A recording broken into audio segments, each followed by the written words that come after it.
እስቲ ሾፌር ናችሁ እንበል። ለዓመታት በዚህ ስራችሁ ላይ በመቆየታችሁ ማንም የማይደርስባችሁ ምርጥ አሽከርካሪ ሆናችኋል። በዛ ላይ ደግሞ መቼም ቢሆን የማትጥሱት አንድ ሕግ አላችሁ። እንድታደርሱት የተሰጣችሁን እሽግ በፍጹም አትከፍቱም።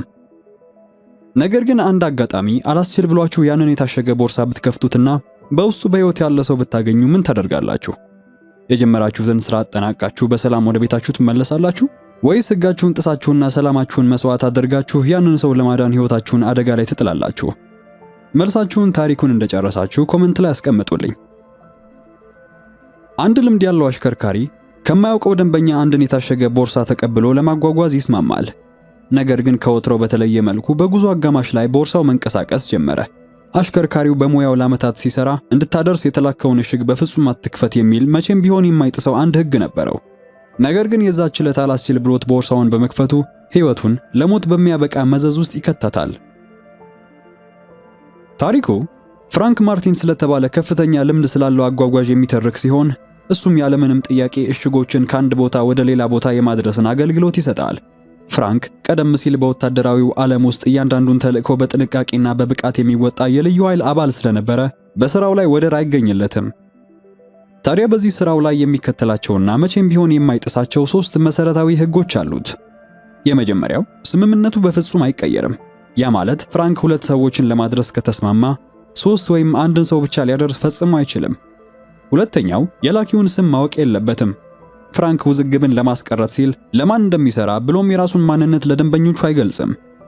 ሶስተኛውና የመጨረሻው ደግሞ እሽጉን በፍጹም አትክፈት የሚል ሲሆን በውስጡ ያለው ነገር ገንዘብ፣ እጽ ወይም ከዚያ የከፋ ነገር ቢሆንም እንኳን ዕቃውን ልክ እንደተረከበ በታሸገበትና ምንነቱ ባልታወቀበት ሁኔታ ማድረስ እንዳለበት ቆርጦ ስራውን ሲሰራ ቆይቷል። ታዲያ ይህ በእንዲህ እንዳለ አንድ ዕለት ፍራንክ መኪና ውስጥ ተቀምጦ የሰዓቱን ሰኮንዶች እየቆጠረ በጉጉት ቀጣይ ስራውን ሲጠብቅ ቆየ። ከደንበኛው ጋር የተስማሙበት ሰዓት ልክ እንደደረሰም የመኪናውን ሞተር አስነስቶ ሰው በማይበዛበት አንድ መንገድ ላይ መኪናውን አቆመ። ብዙም ሳይቆይ 4 ሰዎች በከፍተኛ ድንጋጤ ወደ እርሱ እየሮጡ መጡ። ስርቆት ፈጽመው የሚያመልጡ ሌቦች ነበሩና ያለምንም ፈቃድ ወደ ፍራንክ መኪና ዘው ብለው እንደገቡ እንዲነዳ አዘዙት። ምንም እንኳን ፖሊሶች ቦታውን መክበብ ቢጀምሩም ፍራንክ ግን ከመንቀሳቀስ ይልቅ በተረጋጋ መንፈስ ስምምነታችን ለ3 ሰዎች ብቻ ነበር፣ አሁን ግን መኪናዬ ውስጥ 4 ሆናቸዋል። እኔ ከ250 ኪሎ በላይ መጫን አልችልም፣ ስለዚህ አንደኛችሁ መውረድ አለባችሁ ሲል ያሳውቃቸዋል። ሌቦቹ ለዚህ ሙያዊ ጨዋነቱ ግድ አልነበራቸውምና እየዛቱ መሳሪያውን መዘው በማስፈራራት እንዲነዳ ለማስደረግ ሞከሩ። ሆኖም ፍራንክ ፈርቶ የሚንበረከክ ሰው አልነበረምና በድጋሚ በተረጋጋ አንደበት በሕይወት መትረፍና ከፖሊስ ማምለጥ ከፈለጉ ስምምነቱን ማክበር እንዳለባቸው ያሳውቃቸዋል። መሪያቸው ፍራንክን በምንም ተጽዕኖ ሊያስገድዱት እንደማይችሉ ሲረዳ አንዱን የገዛ ባልደረባውን አስወግዶ ከመኪናው ያስወጣዋል። ስምምነቱ እንደተከበረም ፍራንክ ሞተሩን አስነሳ። ከዚያ በኋላ በአስደናቂ አሽከርካሪነት ጥበቡ አካባቢውን ከበው የነበሩትን ፖሊሶች ጨዋታ ይመስል እየቀለደባቸው በመሃላቸው ሾልኮ ያልፍ ጀመረ። እያንዳንዱን የፍተሻ ኬላ፣ እያንዳንዱን የጥበቃ መኪናና መንገዱን ሊዘጉበት የሞከሩትን ፖሊሶች በሙሉ እንቅስቃሴያቸውን ቀድሞ በመገመት የመኪናውንም ፍጥነት እስከ መጨረሻው በማምዘግዘግ በጥቂት ደቂቃዎች ውስጥ ከፖሊሶቹ እይታ ተሰወረ። ልክ በተስማሙት መሰረት 3ቱን ሌቦች መዳረሻቸው ላይ እንዳደረሳቸው ወንጀለኞቹ በችሎታው እጅግ ተደንቀው ነበርና ምናልባት ከሀገር ሊያስወጣቸው ይችል እንደሆነ ይጠይቁታል። ሆኖም ፍራንክ ስምምነቱ እስከዚህ ድረስ ብቻ ነው የሚል አጭር መልስ በመስጠት ክፍያውን ተቀብሎ ጥሏቸው በፈረንሳይ የባህር ዳርቻ አቅራቢያ ወደሚገኘው ውብና ዘመናዊ ቤቱ ይመለሳል። ቤቱም እንደደረሰ ሁሌም ከሥራ በኋላ እንደሚያደርገው ሁሉ በመጀመሪያ የመኪና ታርጋውን ልክ እንደቀየረ ከዚያም የመንገደኞቹን አሻራ ሆነ ማንኛውም ፍንጭ ለማጥፋት ሁለመናዋን በደንብ አጥቦ ጽዱ ያደርጋታል። በዚህ መሃል አንድ የሚያውቀው ሰው ወደ ቤቱ ይመጣል። ሰውየው ኢንስፔክተር ታርኮኒ የተባለ የአካባቢው የፖሊስ መርማሪ ሲሆን በአካባቢው አንዳች ግርግር በተፈጠረ ቁጥር ወደ ፍራንክ ቤት ብቅ ማለት ልማድ ነበረው። ታርኮኒ ስለ ስርቆቱ ሰምቷል። ሲቀጥልም ሌቦቹ እንዲያመልጡ የረዳቸው አሽከርካሪ ጥቁር መኪና መጠቀሙን በመስማቱ የሚያውቀው ነገር ካለ ለመጠየቅ ነበር አመጣጡ። ፍራንክ ነገሩን ቀለል አድርጎ ለማለፍ በሚል ቀኑን ሙሉ ቤት እንደነበረና ምንም ያየው ነገር እንደሌለ በመግለጽ ይመልስለታል። ታርኮኒ ምንም እንኳን ማስረጃ ባይኖረውም ፈጽሞ ሊያምነው አልወደደም። መርማሪው የፍራንክን እንከን የለሽ ቤት ሲቃኝ እንደቆየም ሁሉም ነገር ሁልጊዜም በቦታውና በስርዓት ሆኖ መቀመጡ ተመልክቶ ቤቱን ካደነቀለት በኋላ ምንም ፍራንክን ለመጠርጠር የሚያስችል ሕጋዊ ማስረጃ አልነበረውምና ወጥቶ ይሄዳል። ታርኮኒ እንደሄደ የፍራንክ ስልክ ጠራ። አዲስ ስራ ነበረ። ፍራንክ ደንበኛውን ለመገናኘት መኪናውን እየነዳ እንደወጣም አንድ ሰው መመሪያዎችን የያዘ ፖስታ ያቀብለዋል። እያንዳንዱን ዝርዝር በጥንቃቄ ሲያነብ እሽጉ 50 ኪሎ እንደሚመዝን፣ ዕቃው የሚነሳበትን ብሎም የሚደርስበት ቦታና የሰዓት ገደቡ በሙሉ ተቀምጦለት ተመለከተ። በመጨረሻም ሁሉንም ነገር በአንድ ወረቀት ላይ ካሰፈረ በኋላ እያንዳንዱን ዝርዝር ጉዳይ በቃሉ ይዞ ወረቀቱን በእሳት አያይዞ ማስረጃውን ያጠፈዋል። ፍራንክ ከቦታው እንደተለየ መኪናውን እያበረረ ዕቃውን ወደሚያነሳበት ቦታ አመራ። እዚያ እንደደረሰም ሁለት ሰዎች ወደ መኪናው ተጠግተው የኋላ ኪሱን እንደከፈቱ አንድ ትልቅ ቦርሳ አስገቡና አንድም ቃል ሳይተነፍሱ ዘወር ይላሉ። በዚህ ሁሉ ፍራንክ የሥራውን ሕግ ያውቃልና በቦርሳው ውስጥ ምን እንዳለ አልጠየቀም። ከዛ ይልቅ በቀጥታ ሞተሩን አስነስቶ ውብ ገጽታ ባለው የፈረንሳይ የባህር ዳርቻ ላይ ጉዞውን ጀመረ። ከተወሰነ ጊዜ በኋላ አንድ ያልተለመደ ነገር ተሰማው። መሪው ላይ መጠነኛ መወዛወዝ ይታይ ነበርና መኪናውን መንገድ ዳር አቁሞ ሲፈትሽ ጎማው መተንፈሱን ተመለከተ። ይህ ለእርሱ ምንም ችግር አልነበረምና መሳሪያዎቹን ለማውጣት የመኪናውን የኋላ ኪስ ሲከፍት በዚያኑ ቅጽበት አንድ እንግዳ ነገር አስተዋለ። አድርስ የተባለው ሻንጣ መንቀሳቀስ በመጀመሩ በዚያ ቦርሳ ውስጥ በሕይወት ያለና የሚተነፍስ ሰው መኖሩን አረጋገጠ። ፍራንክ ለረጅም ሰዓት ቦርሳውን አፍጥቶ ሲመለከተው እንደቆየ እሽጉን መቼም ቢሆን አትክፈት የሚለውን ሶስተኛውን ሕጉን አስታወሰ። ወደ ራሱ ተመልሶ የኋላ ኪሱን ዘግቶ ጎማውን ቀይሮ ጉዞውን ቢቀጥልም ግን ያየው ነገር ከቶ ካምሮ ሊጠፋለት አልቻለም። ጥቂት እንደተጓዘ ስለራበው መንገድ ዳር በሚገኝ አንድ ካፌ አቁሞ ምግብ አዘዘና አይኑን ከመኪናው ላይ ሳይነቅል ፈጥኖ በላ። ምግቡን እንደጨረሰ ጭማቂ ገዝቶ ወደ መኪናው ተመለሰ። መኪናውን አስነስቶ ሊሄድ ሲል በእጁ የያዘውን የጭማቂ ዕቃ ዝቅ አድርጎ ተመለከተው። ከዚያም አይኑን ወደ ሻንጣው በማማተር ለራሱ ያወጣቸውን ሕጎች በሙሉ ለመጣስ የወሰነ ይመስል ሻንጣውን ከፈተው። ከዚያም ውስጥ ወጣት ቆንጆና በከፍተኛ ፍርሃት የተዋጠች ላይ የምትባል ሴት ነበር የወጣችው። ፍራንክም ጊዜ ሳያጠፋ በጥንቃቄ ፕላስተሩ ላይ ለጭማቂው መጠጫ ቀዳዳ ፈጥሮ እንድትጠጣ አደረገ። ላይ ጭማቂውን ጠጥታ ስትጨርስ ፍራንክ ሻንጣውን መልሶ ይዘጋውና ሕጉን አልጣስኩም እያለ ራሱን እየደለለ መንገዱን ቀጠለ። እንደገና ጉዞ እንደጀመረ ከጥቂት ርቀት በኋላ ሻንጣ ውስጥ ያለችው ላይ የማያቆም ድምጽ ማሰማት ጀመረች። ፍራንክም በነገሩ ተበሳጭቶ መኪናውን መንገድ ዳር ካቆመ በኋላ የኋላ ኪሱን ከፍቶ ሻንጣውን ሲገልጠው ላይ የምትለው አይሰማምና አፏ ላይ የነበረውን ፕላስተር አነሳላት። እሷም ለመጀመሪያ ጊዜ እባክህ በአስቸኳይ ሽንት ቤት መሄድ አለብኝ ስትል ትለምነው ጀመረች። እዚህ ላይ ግን ፍራንክ አመነታ። ውስጡ መልሶ ቦርሳ ውስጥ እንዲከታትና ስራውን እንዲያጠናቅቅ ሲገፋፋው እሱ ግን አላስችል ስላለው ገመድ አውጥቶ አንገቷ ላይ አሰረ። ከዛም 1 ደቂቃ ብቻ እንዳላት ነግሮ በፍጥነት ወደ ቁጥቋጦ ውስጥ እንድትገባ ያደርጋል። የሰጣት 1 ደቂቃ ሲያልቅ ፍራንክ ለማምለጥ እየሞከረች መሆኑ ገብቶት ሊፈልጋት አመራ። እንደገመተውም ቁጥቋጦ ውስጥ ተጠላልፋ ለማምለጥ ስትታገል ነበር ያገኛት። እጁ ውስጥ እንዳስገባት ወደ መኪናው አቅጣጫ ይዟት ለመሄድ ሞከረ። በዚያኑ ቅጽበት ግን 2 የፖሊስ መኮንኖች ልክ የእርሱ መኪና አጠገብ ቆመው ነበርና ፍራንክንና ላይን እንዳዩ የሆነ የጠረጠሩት ነገር ስለነበረ ወደ እነርሱ መራመድ ጀመሩ።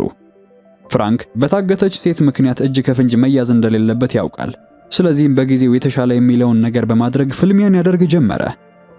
በሰኮንዶች ውስጥ ሁለቱም ፖሊሶች ራሳቸውን ስተው መሬት ላይ ሲወድቁ ጊዜ ያልነበረው ፍራንክም ላይን ወደ መኪናው ይዞ በመውሰድ ሻንጣ ውስጥ ያስገባትና መኪናውን ያበረረ አካባቢውን ለቆ ይጠፋል። ፍራንክ ዕቃው ወደሚደርስበት በባህር ዳርቻ ላይ ወደሚገኝ አንድ ግዙፍ ግቢ ሲደርስ ሱፍ የለበሱ ሰዎች ወደ መኪናው ተጠግተው ኪሱን በመክፈት ቦርሳውን ያወጡታል። ከነሱም መካከል ዳረን የተባለው ሰው ወደ ፍራንክ ተጠግቶ ክፍያውን በጥሬ ገንዘብ እንዳጠናቀቀ ፍራንክ ሊሰማው የማይፈልገውን ጥያቄ ሰነዘረለት። እሽጉን ከፍተው ነበር አለው። እሱም ያለምንም ማመንታት በመዋሸት አይ አልከፈትኩም በማለት ይመልስለታል። ዳረንም ለጥቂት ሰኮንዶች ትኩር ብሎ ከተመለከተው በኋላ ራሱን በመነቅነቅ ጥሩ ሌላ ስራ አለኝ በማለት ለፍራንክ ከፊተኛው መልእክት ያነሰ አንድ ቦርሳ ይሰጠውና አድራሻውን ጨምሮ ይነግረዋል። ፍራንክም ገንዘቡንና እሽጉን ተቀብሎ መኪናውን እየነዳ ሄደ። ነገር ግን የላይ የፊት ፍርሃት ካምሮ ሊጠፋለት አልችል ስላለው በውስጡ የሆነ ልክ ያልሆነ ነገር እንደሚፈጠር እየተሰማው ጥቂት ተጓዘ። በመንገድ ላይ እንደገና የረሃብ ስሜት ስለተሰማው በሌላ ካፌ አጠገብ አቁሞ መኪናውን እየተከታተለ ይመገብ ጀመረ። ምግቡን ጨርሶ ወደ ውጭ እንደወጣ ግን በቅጽበት መኪናው በሳት ተያያዘች። አንድ ፍራንክ እንዲወገድ የሚፈልግ ሰው ውስጥ በስውር ቦምብ አጥምዶበት ኖረዋል። ይሁን እንጂ ፍራንክ አልደነገጠም። ከመሸሽ ይልቅም በከፍተኛ ንዴት ተሞልቶ በቀጥታ ዳረን ግቢ ያመራል። እዛም እንደደረሰ ጥበቃዎቹ ሊያስቆሙት ሞከሩ። ሆኖም ፍራንክ ፍልሚያን በብቃት እንደሰለጠነ ተደባዳቢ በጥንቃቄና በብቃት የሚመጡበትን ያጋደመ ድል እንዳደረጋቸው አለቃቸው ዳረን በቦታው ባለመኖሩ ያጣትን መኪና ለመተካት ከግቢ ውስጥ ያማረውን መኪና መረጠና በፍጥነት እየነዳ ወጣ። ነገር ግን ግቢውን ለቆ እየሄደ ሳለ ከኋላው ወንበር አንድ ድምጽ በመስማቱ ሲያማትር ላይ የኋላው ወንበር ላይ ተደብቃ ተመለከታት። ባልጠበቀው ነገር ግራ የተጋባው ፍራንክን በፍጥነት መኪናውን አቁሞ ወደ ውጭ እንዳወጣት መሃል መንገድ ላይ ትቷት ይሄዳል። ሆኖም ልቧ አላስቻለውምና ተመልሶ በመምጣት ብቸኛ መደበቂያ ወደ ሆነው ወደ ገዛ ቤቱ ይዟት አመራ። ይህ በእንዲህ እንዳለ ዳረን ፍራንክ ድብደባ የደረሰባቸውን ጠባቂዎቹን ለማየት ለማገገም ወደሚረዱበት ሆስፒታል ያመራል። ቆስለው ሲያቃስቱ በፋሻም ተጠቅልለው ሲመለከታቸው ወደ አንደኛው በመጠጋት ይህንን ማን እንዳደረገባቸው ጠየቀ።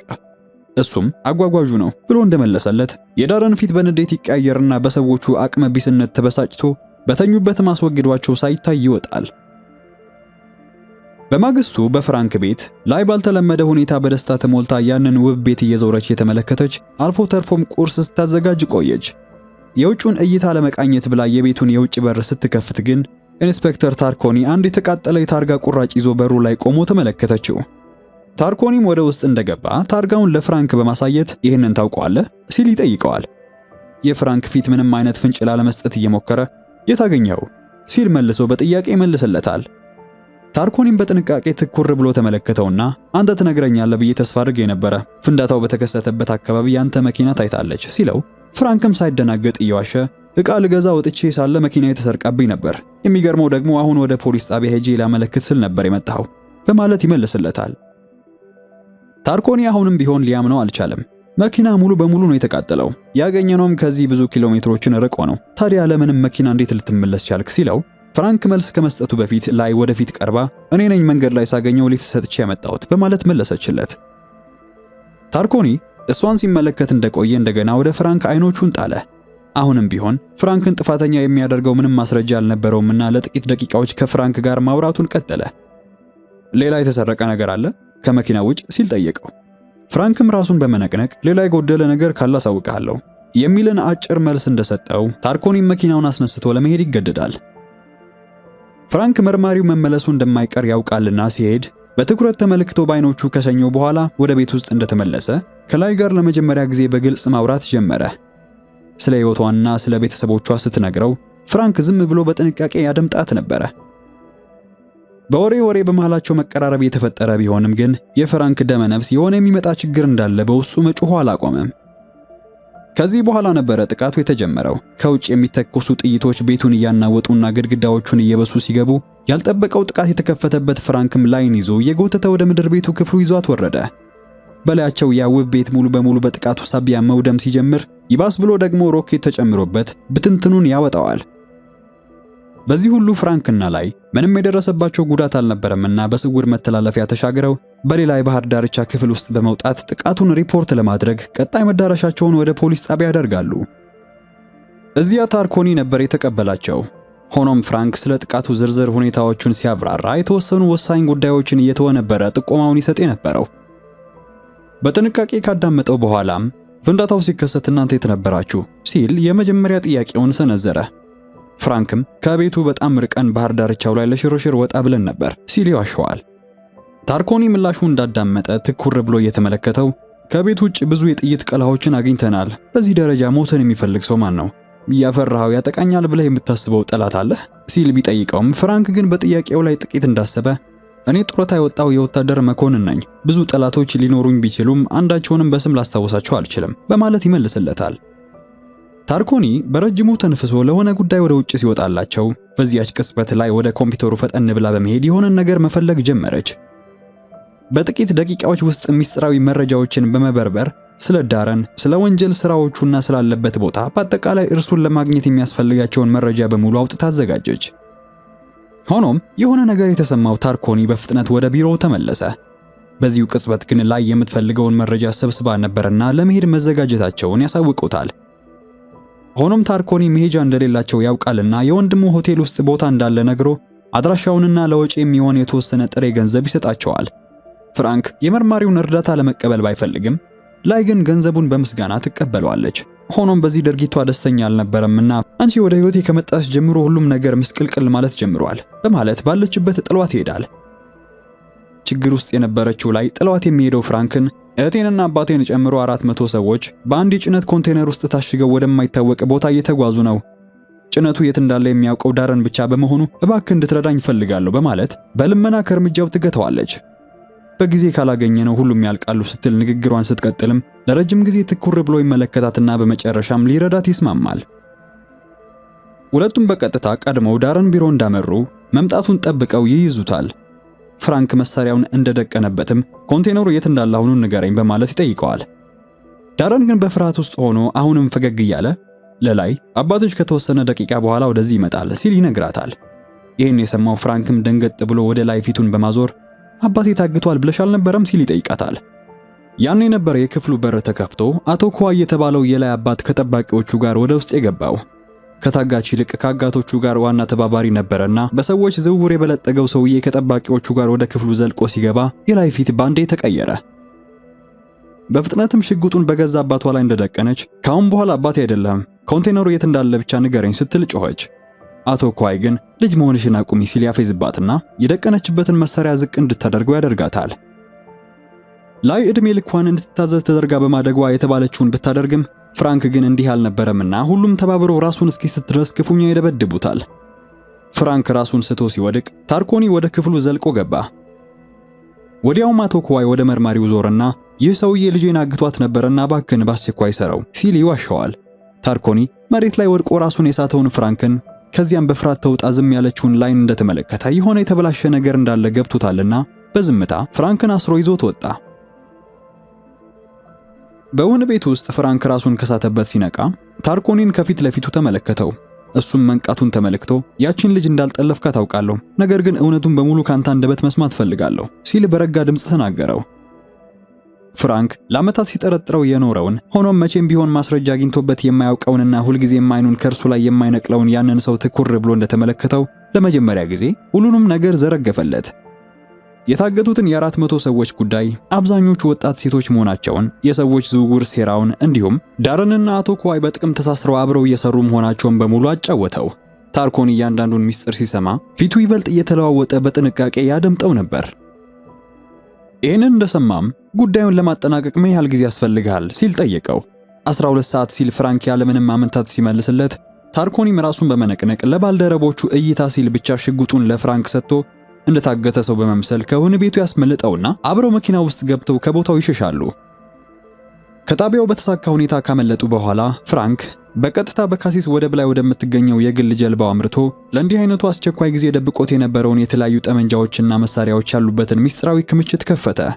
አሁን የፍራንክ ዋና ዓላማ ዳረን የተባለውን ህገወጥ የሰዎች ዝውውር የሚያካሂደውን ጨካኝ አሜሪካዊ ወንጀለኛ መፈለግ ብቻ ነበረ። ስለዚህም ወንጀለኞቹን ተከታትሎ ማርሴይ ወደሚገኝ አንድ ትልቅ መጋዘን ውስጥ ሲደርስ የዳረን ተላላኪዎች በቡድን ሆነው ሲጠብቁት ተመለከተ። ስለዚህም በቁጥር የበለጡት ታጣቂዎች እንዳይዙት በአቅራቢያው የነበረውን የሞተር ዘይት በሰውነቱ ላይ በመቀባት ሰውነቱን እንዲያሙለጨልጭ ያደርገዋል። ታጣቂዎቹ እንዳዩት ሊይዙት ሲታገሉ ፍራንክ አስደናቂ የሆነውን የማርሻል አርት ጥበቡን በመጠቀም ሁሉንም ታጣቂዎች አንድ ባንድ መሬት ላይ ይጥላቸው ጀመረ። ፍልሚያው እየተባባሰ ሲመጣና ዳረን ላይን አግቶ መሄዱን ሲረዳ ከአውቶቡሱ መጋዘን በመስኮት በኩል ዘሎ በአቅራቢያው ወዳለው ባህር ውስጥ በመግባት ከአካባቢው ያመልጣል። ከባህር ውስጥ ወጥቶ ልብሱን ካደረቀ በኋላ ፍራንክ ስደተኞቹን ጭነው የሚጓዙትን መኪኖች ለማሳደድ አንድ አሮጌ መኪና ይወስዳል። ንጋት ላይ ፍራንክ መኪናዋን እየተከታተለ ሳለ በድንገት አሮጌዋ መኪና ስለተበላሸችበት መንገድ ላይ ለማቆም ተገደደ። መኪናው መበላሸቱን ሲረዳ ፍራንክ በብስጭት እሷን ትቶ በአቅራቢያው ወደሚገኝ አንድ አነስተኛ የአውሮፕላን ማረፊያ በሩጫ አመራ። በዚያም አንድ አብራሪ ትንሽ አውሮፕላኑን ለማስነሳት ሲዘጋጅ አግኝቶ በኃይል ይወስድበትና ወደ አውራ ጎዳናው ይዘኝ ሂድ በማለት ትዕዛዝ ይሰጠዋል። አብራሪውም ለሕይወቱ በመስጋት አውሮፕላኑን ኮንቴነር የጫኑት መኪኖች ወደ ሄዱበት አቅጣጫ ተከትሎ መብረር ጀመረ። አውሮፕላኑ የዳረን የጭነት መኪናዎች በከፍተኛ ፍጥነት በሚጓዙበት አውራ ጎዳናዎች ላይ ልክ ሲደርስ ፍራንክ ጊዜ ሳያጠፋ ፓራሹቱን አዘጋጅቶ ወደ ታች ይዘላል። በመኪናው ጣሪያ ላይ ካረፈ በኋላ ውስጥ ያሉትን ጠባቂዎች አንድ ባንድ እያጠቃ ወደ ሹፌሩ ክፍል ለመግባት ታገለ። በዚሁ ጊዜ የላይ አባት ኳይ በሌላኛው መኪና ውስጥ ሆኖ ሁኔታውን ሲከታተል ነበረ። ፍራንክ ወደ መኪናው ጋቢና ዘልቆ በመግባት መሪውን ሲይዝ መምጣቱን አይቶ ሊያስወግደው ሲያደባ ከነበረው ዳረን ጋር ፊት ለፊት ይገናኛል። አለፋታው ሲለው የከረመው ሰው ተከትሎት እዚህ ድረስ መምጣቱ ያበሳጨው ዳረንም በቁጣ ተሞልቶ እዚህ መምጣት አልነበረብህም እያለ በፍራንክ ላይ ጥቃት ሲሰነዝር በሚንቀሳቀሰው መኪና ውስጥ በከፈቱት ፍልሚያ የበላይነቱን የያዘው ፍራንክ ነበርና በመኪናው በር በኩል ወደ ውጭ ወርውሮ ፍጻሜውን እንዲያገኝ ያደርገዋል። ከዚህ በኋላ ፍራንክ መኪናውን አቁሞ ሲወርድ ሁሉም ነገር ያበቃ መስሎት የነበረ ቢሆንም ጨካኙ ኳይ የሥራ አጋሩን ስለገደለበትና ቢዝነሱን ከጥቅም ውጭ ስላደረገበት ተበሳጭቶ ፍራንክን እየገፋ ሊያስወግደው መሳሪያውን ይደግንበታል። ሆኖም ሩጫህና ልፋት እዚህ ላይ ያበቃል በማለት እርምጃ ሊወስድ እየዛተ ባለበት ልጁ ላይ በድንገት ደርሳ የገዛ አባቷን ታስወግደዋለች። በዚያው ቅጽበት ነበረ ኢንስፔክተር ታርኮኒ ከመላው የፖሊስ ኃይል ጋር የደረሰው። ወደ ፍራንክም ጠጋ ብሎ እፈጽመዋለሁ ባለው ቅጽበት ስላደረገው እንደኮራበት ከነገረው በኋላ በመጨረሻም ታጋቾቹ ከኮንቴነሩ ሲወጡና ለቀናት በፍርሃት ውስጥ ከነበሩት አንዷ የነበረችው የላይ ታናሽ እህት ወጣቷን ስታገኛት ታሪካችን እዚህ ላይ ያበቃል። እንግዲህ ታሪኩ ምንም እንኳን ግርግር የበዛበት ቢሆንም አንድ የሚያስተምረን ጉዳይ አለው። ፍራንክ ሕጉን አክብሮ ጥቅሉን ሳያይ ባደረሰበት ጊዜ ቤቱ አልተቃጠለም፣ ሕይወቱም አደጋ ላይ አልወደቀም ነበር። ሕጉን ሰብሮ ልጅቷን ለመርዳት በወሰነ ጊዜ ግን ያ ሁሉ የገነባው ምቾቱና ሰላማዊ ሕይወቱን አጥቷል። ይሁን እንጂ በሂደቱ ወደ ሰውነቱ ተመልሷል። ታሪኩ በዕለት ተዕለት ሕይወታችን ውስጥ የራሳችን መመሪያዎችና ስርዓቶች መኖራቸው መልካም ቢሆንም መመሪያዎቻችን ግን እኔ ምን አገባኝ በሚል ግዴለሽነት የሌሎችን መከራና ስቃይ ቸል የምንልባቸው ምክንያቶች እንዳይሆኑ ያስተምረናል። ስለዚህ መግቢያ ላይ ላቀረብኩላችሁ ጥያቄ መልሳችሁ ልክ እንደ ባለ ታሪካችን የሚሆን ከሆነ ወይም ደግሞ ኧረ እኔ ጥያት ነው የሚሄደው የሚል ከሆነ ኮመንት ላይ አሳውቁኝ። እንደ ሁልጊዜው ዛሬ ያቀረብኩላችሁ ዘ ትራንስፖርተር የተሰኘ ፊልም ባጭሩ ነው። ለቻናሉ አዲስ ከሆናችሁ ይሄ አዳዲስና አሪፍ ፊልሞች ባጭሩ የሚቀርቡበት ቦታ ነው። ስለዚህ ላይክ እና ሰብስክራይብ በማድረግ ቤተሰብ መሆን አትርሱ። በተረፈ ግን የወንድሙን ገዳይ ለማግኘት ሲል ብቻውን መላዋን ከተማ ስላናወጣት ግዙፍና ቆራጥ ወንድም የሰራውት ቆንጆ ቪዲዮ አለ። ስክሪኑን ተጭናችሁ መመልከት ትችላላችሁ። እኔም በሱ ቪዲዮ መልሼ አገኛችኋለሁ።